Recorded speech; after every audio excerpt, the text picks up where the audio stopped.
Hello नमस्कार दोस्तों, मैं अमोल कासर आपका स्वागत करता हूं। दोस्तों, CA foundation negotiable instrument 14 marks का चैप्टर एमटीपी नंबर 2 सितंबर 2024 यह हमारा चल रहा है। अब तक हमने total 4 mock test paper complete कर लिए हैं। आपने आई होप वो देखा होगा, वो देखिए, उससे हमें समझता है, रिवीजन हो जाता है और वो लॉन्ग टर्म याद भी रहता है जब हम क्वेश्चन आंसर फॉर्म में पढ़ते हैं।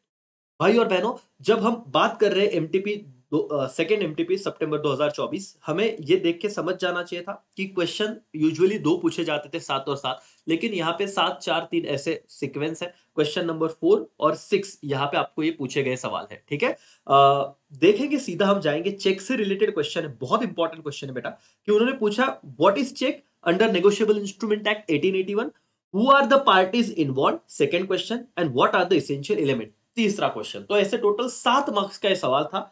तो भाई, चेक क्या है? एक बिल ऑफ एक्सचेंज है जो स्पेसिफिक बैंकर पे हम ड्रॉ करते हैं, and not express to be payable otherwise then on demand. तो भाई वो डिमांड पे ही पे होगा करके, अदरवाइज देन डिमांड के मतलब बिना डिमांड के वो पे नहीं करना है। ठीक है, and it's include electronic cheque होगा, ट्रंकेटेड चेक होगा, चेक इन इलेक्ट्रॉनिक फॉर्म, सब इसमें ऐड होता है। तो बेसिक चेक में ज्यादा दिक्कत नहीं था। मेन यहाँ पे आपको आंसर लिखना है, ये बहुत जरूरी है बेटा। Parties to cheque. देखो, बिल्स ऑफ एक्सचेंज के पार्ट हमें पता है, ड्रॉवर, ड्रॉई और क्या, पे।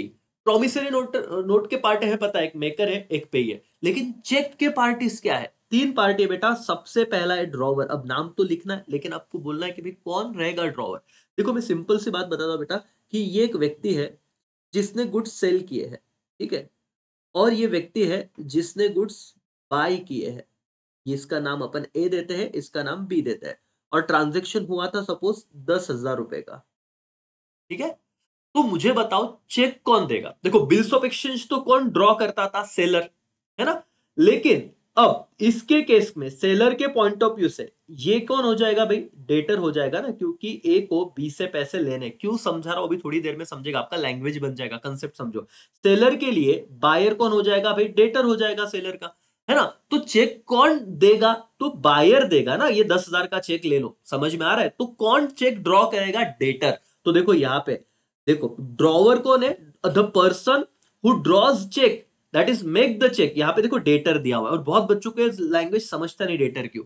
तो वही है, जिसको पैसा देना है वही तो चेक देगा। The person who draws cheque, that is makes the cheque, debtor, his liability is primary and conditional. ये आपको केस स्टडी में आ सकता है। नेगोशिएबल इंस्ट्रूमेंट में इंपॉर्टेंट याद रखिए कि जो भी डेटर है, जो भी ड्रॉवर है, उसका लाइबिलिटी प्राइमरीली होता है बेटा, और कंडीशनल। अगर चेक बाउंस हुआ तो उसे पैसा देना ही पड़ेगा, कोई जिम्मेदार नहीं रहेगा। तो पहला पार्टी है ड्रॉवर, और ड्रॉवर कौन रहेगा? जो खरीदता है।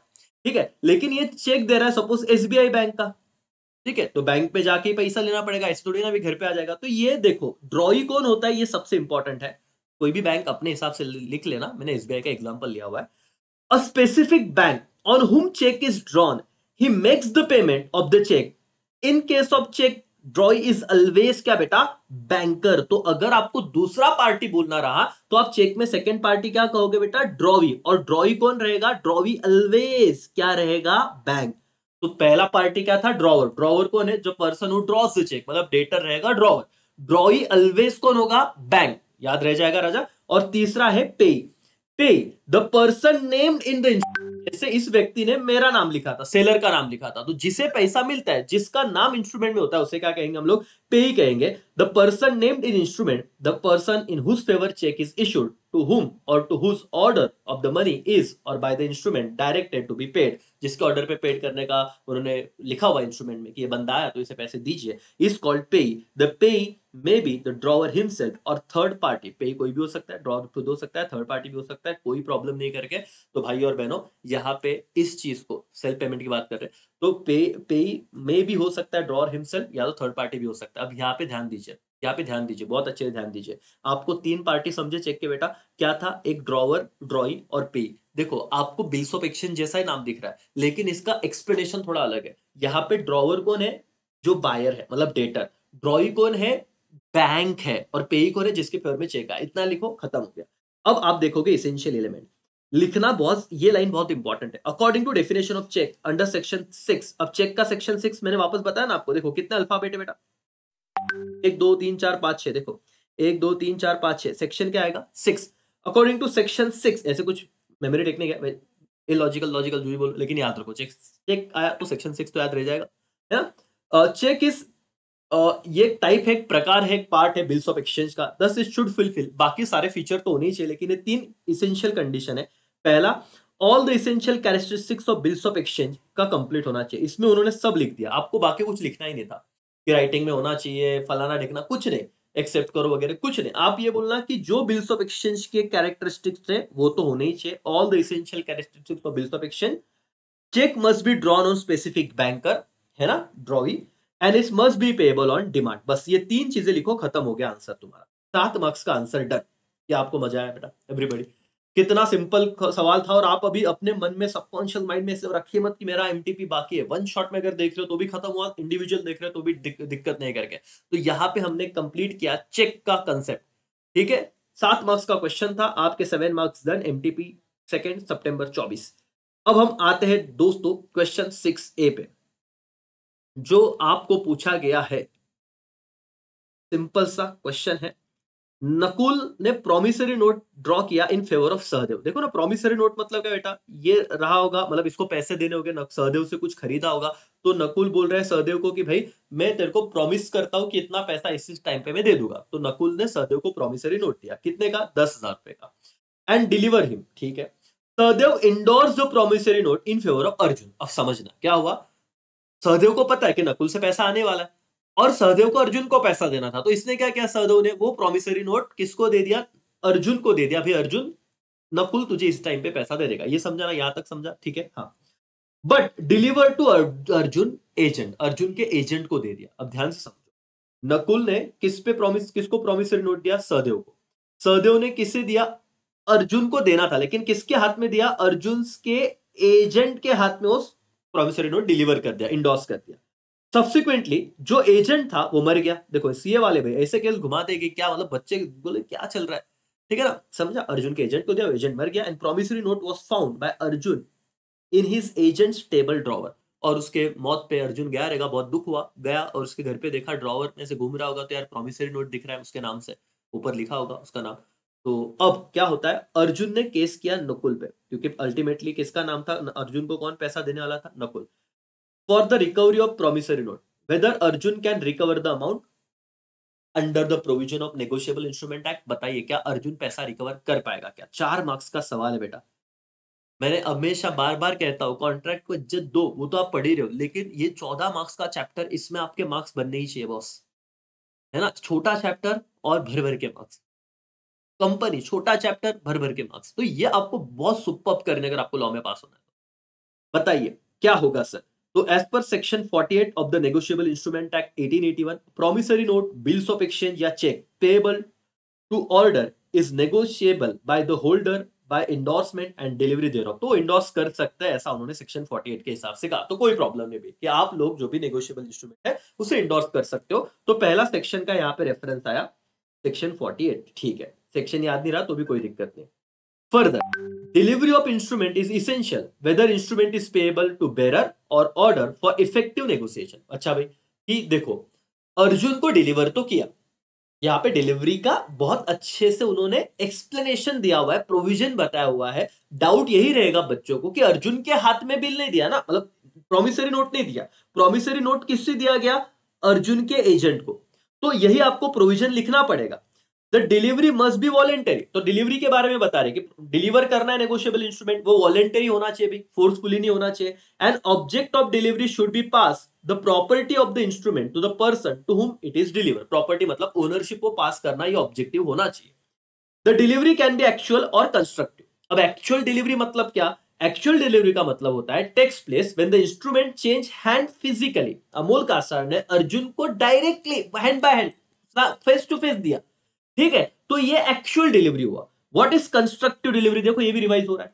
Constructive delivery takes place when the instrument deliver to agent, clerk, servant of the endorsee on his behalf, or when the endorser after endorsement hold the instrument as an agent of the endorsee. मतलब sir अगर agent को दो, servant को दो, on behalf किसी व्यक्ति के behalf पे उसके एजेंट को दे दिया, तो उसे कौन सा डिलीवरी माना जाएगा, कंस्ट्रक्टिव डिलीवरी माना जाएगा। तो सर ये सेकंड पैराग्राफ में तो हमने प्रोविजन ही पढ़ा। तो जब आप लिखते हो आंसर सेक्शन 48 किया, फिर हमने फर्दर डिलीवरी में मतलब समझा कि एक्चुअल डिलीवरी क्या है, कंस्ट्रक्टिव क्या है, ये इंस्टीट्यूट को बताया, और फिर फैक्ट बता रहे। फैक्ट में हम बता रहे हैं कि इन द इंस्टेंट केस, मैंने कहा था बेटा केस स्टडी आया तो अब वो लिखने से बेटर इंस्टेंट लिखो। In the instant case Sahdev received promissory note from Nakul and endorse the promissory note in favour of Arjun. और किसे डिलीवर किया? अर्जुन के एजेंट को। ठीक है भाई, ये तो ऊपर की बात लिख रहे हैं। सब्सिक्वेंटली अर्जुन का एजेंट था वो मर गया, died, and promissory note was found Arjun in his agents table drawer. Arjun sued Nakul for the recovery of promissory note. तो ये पूरा का पूरा क्वेश्चन ही उन्होंने लिख दिया है, तो आप भी लिखिए फैक्ट करके। अब कंक्लूजन क्या है? In order negotiable instrument can be transfer by endorsement and delivery. A delivery to Arjun agent is sufficient delivery of promissory note. के अर्जुन के एजेंट को भी दिया तो सफिशिएंट डिलीवरी था, कंस्ट्रक्टिव डिलीवरी था, ये वैलिड माना जाएगा, एंड इसीलिए अर्जुन ये एलिजिबल है to claim the payment of promissory note. That's all. तो भाई और बहनों, यहां पे तुम्हारा आंसर डन। ये दो जो पॉइंट थे ये प्रोविजन के थे, जहां पे एक्चुअल कंस्ट्रक्टिव डिलीवरी बताया इन्होंने 48 में कहा कि आप इंडोर्स कर सकते हो, बाद में फैक्ट बताया और कहा कि भले अर्जुन के एजेंट को दिया था फिर भी वो माना जाएगा वैलिड। देखो एक बार अगर आप पढ़ लेते हो तो काम इजी हो जाता है, यस और नो, और टेंशन नहीं रहता करके। सो ये हो गया तुम्हारा 4 मार्क्स का क्वेश्चन। अब छोटा सा क्वेश्चन बचता है बेटा 3 मार्क्स का, और 3 मार्क्स का क्वेश्चन बहुत अच्छा क्वेश्चन है और आपके यहाँ पे बहुत ज्यादा अच्छे कंसेप्ट क्लियर हो जाएंगे। बहुत बढ़िया सवाल है, मतलब मुझे ये पर्सनली बहुत अच्छा लगा कि ये वाला क्वेश्चन अगर बच्चा ऊपर ऊपर से पढ़ के जा रहा है 3 मार्क्स चले गए, पास होने के लिए इस अभी समझता है कि बच्चा क्यों फेल हो रहा है। उसको लग रहा है मैं लॉ बहुत भारी पढ़ रहा हूँ, अरे कितने बार 2 बार पढ़ लिया, लेकिन जब ये क्वेश्चन आ रहा है तो आपको आंसर समझ में आ रहा है कि नहीं। देखो पहले क्वेश्चन समझता है कि नहीं वो देखो पहले तो। चलो शुरू करते हैं। उत्कर्ष परचेज सम गुड्स फ्रॉम, क्या बेटा? सक्षम। उत्कर्ष ने, नाम भी ऐसे देते, उत्कर्ष ने सक्षम से गुड्स परचेज किए 50,000 के 14 अगस्त को। याद रखना बेटा इसके बाद आने वाला डेट है 15 अगस्त, और 15 अगस्त को पब्लिक हॉलीडे होता है, ये हिंट बहुत जरूरी है। Saksham draw bills of exchange to Utkarsh and sent him to acceptance on the same day at 3 PM। और बेटा 14 तारीख को 3 बजे सक्षम ने क्या क्या, देखो परचेस, देखो उत्कर्ष ने परचेस किया किससे? सक्षम से। तो सक्षम को पैसा लेना था उत्कर्ष से, तो सक्षम ने बिल ड्रॉ किया और उत्कर्ष को बोला भाई तो एक्सेप्ट कर, 3 बजे ये बात हुई है। कौन से तारीख को? 14 तारीख को। Utkarsh requested Saksham to allow him some time for acceptance. और उत्कर्ष बोला भाई ठीक है अभी तो परचेस किया है और तू लगेज बिल ड्रॉ कर रहा है, मुझे थोड़ा टाइम दे एक्सेप्टेंस के लिए। सक्षम ने 48 आवर्स दिए। Utkarsh could not accept till 16 August 3 PM। अब देखो बेटा एक दिन में कितने घंटे होते? 24। तो 14 तारीख, 15 तारीख 24, 48 आवर्स, और 16 तारीख 24, ऐड कर लो भाई कितना होगा करके, 72 आवर्स, है ना। तो अब ये देखो ये जो सीन है ना, उन्होंने कहा 48 आवर्स दो करके, और 15 तारीख को तो 48 तो खत्म हो रहे हैं, ठीक है। Okay, Saksham treated the bill as dishonour for non acceptance. अब हुआ क्या कि ये 16 तारीख तक उसने एक्सेप्ट नहीं किया और सक्षम ने बोला कि मानता हूं कि तूने विद इन टाइम ये एक्सेप्ट नहीं किया तो ये डिसऑनर हो गया, मतलब खत्म। Referring the provision of negotiable instrument act, whether the bills of exchange was dishonour due to non acceptance. बताइए क्या ऐसे डिसऑनर माना जाएगा? अगर आप पहले तो एक काम कीजिए, सोचिए, आपका आंसर दीजिए, क्या लगता है इसका जवाब आपको आ रहा है क्या? बोले सर नहीं, क्या करें, अब पूरा पूरा पढ़ो मत, यहीं पे कंसेप्ट क्लियर कर लो, वापस पढ़ने की जरूरत नहीं बेटा। देखो सिंपल है, प्रोविजन पहले पढ़ते हैं। सेक्शन 61 रोल में आ रहा है, देखो 61 63 दो सेक्शन दिया, आराम से पढ़ो, मेरे साथ समझो और खत्म करो। According to section 61 of the negotiable instrument act 1881, bills of exchange must be presented to drawee thereof for acceptance. Simple सी बात है भाई, ड्रॉई ने बिना एक्सेप्ट किए उसे तो ड्राफ्ट ही माना जाएगा। by person entitled to demand acceptance within reasonable time after it is drawn and business hours of business day। ठीक है भाई, लेकिन जो बंदा अभी क्रेडिटर है उसको तो पैसा लेना अधिकार है ना, ऐसा नहीं बोल सकता कि नहीं एक्सेप्ट करूंगा। तो जो अधिकार रखता है वो ड्रॉ करे और सामने वाला व्यक्ति रीजनेबल टाइम में उसे एक्सेप्ट भी करे, ठीक है। In default of such a presentment no party thereto is liable thereon upon the क्या बेटा मेकिंग सच अ डिफॉल्ट। लेकिन अगर प्रेजेंट ही नहीं किया, देखो प्रेजेंट नहीं किया तो कोई भी लाइबल नहीं रहेगा, लेकिन प्रेजेंट किया और रीजनेबल टाइम में एक्सेप्ट नहीं किया तो देखो समझना, बिल प्रेजेंट नहीं किया तो कोई किसी को कोई प्रॉब्लम नहीं, लेकिन प्रेजेंट किया और एक्सेप्ट नहीं किया तो इसीलिए दूसरा सेक्शन आ रहा है 63। सेक्शन 61 कहता है कि आप प्रेजेंट कीजिए बिल, ठीक है, और सामने वाले व्यक्ति ने रीजनेबल टाइम में एक्सेप्ट करना। अगर प्रेजेंट नहीं किया तो किसी की भी लाइबिलिटी नहीं बनेगी। और सेक्शन 63 क्या कह रहा है? Section 63 provides that holder must if so required by the drawee of bills of exchange to present him for acceptance allow the drawee 48 hours और ब्रैकेट में लिखा है एक्सक्लूसिव पब्लिक हॉलीडे। जब आप 48 आवर्स गिनोगे तो 15 अगस्त पब्लिक हॉलीडे को count मत करना बेटा। तो आपको यह समझना था 14 तारीख को बिल दिया, 16 तारीख को एक्सेप्ट हो रहा है, बीच में 15 अगस्त आया, ये क्या था? Public holiday. और ये प्रोविजन में लिखा हुआ है कि आप जब 48 आवर्स दोगे तो पब्लिक हॉलीडे को काउंट मत करना to consider whether it is accepted or not. In the instant case, अभी जो तुमको ऊपर केस दिया था वही लिख रहे हैं। संकर्ष ने ड्रॉ किया, Sankarsh draw bills of exchange on Utkarsh, ठीक है, Saksham draw bills of exchange on Utkarsh on request of Utkarsh. He allowed 48 hours to accept the bill. The bill sent 3 p.m. on 14 August. Bill was not accepted in 6। ये तो हमें पता है, fact of the case बता रहे भाई, इसमें कोई दिक्कत नहीं है, ये फैक्ट है कि यहां तक ये हुआ ही नहीं। सक्षम treated bills of action dishonour और नॉन एक्सेप्टेंस, ये भले ये फैक्ट है, ये ऐसा हुआ है। अब कंक्लूजन बताओ, ये है कंक्लूजन, यहां पे तुम लिखोगे conclusion. Here 15th August is public holiday, ठीक है। His 48 hours will end on 17 August and not on 16 August. Hence, the bill could not be treated as dishonor on 16th August. बेटा ठीक है, उन्होंने कहा कि भाई तुम्हारे जो 48 आवर्स है वो हम काउंट करेंगे कि 17 तारीख को खत्म हो रहे, क्योंकि 15 तारीख तो क्या हो गया? पब्लिक हॉलीडे आ गया, इसीलिए हम बिल्स को डिसऑनर मानेंगे नहीं। Could not be treated as dishonour, that's all. अब देखो बेटा, ये क्वेश्चन अच्छा खाना, ये वाला क्वेश्चन आईएमपी करके रखो। और अगर तुम्हारे एग्जाम में ऐसा कोई आता है 48 सेक्शन 61 63 वाला, कोई 63 बहुत इंपॉर्टेंट है, अब ये नोट कर लो, जितने भी मैंने एमटीपी में सेक्शन दिए ना सब एक नोटबुक में लिखो, आपको देखो बहुत ज्यादा रिलीफ मिलेगा। यस और नो, और खत्म हो गया।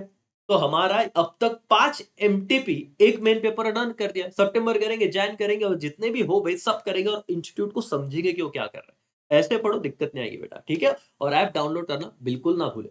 चलो, thank you so much, bye, take care, जय हिंद, जय भारत।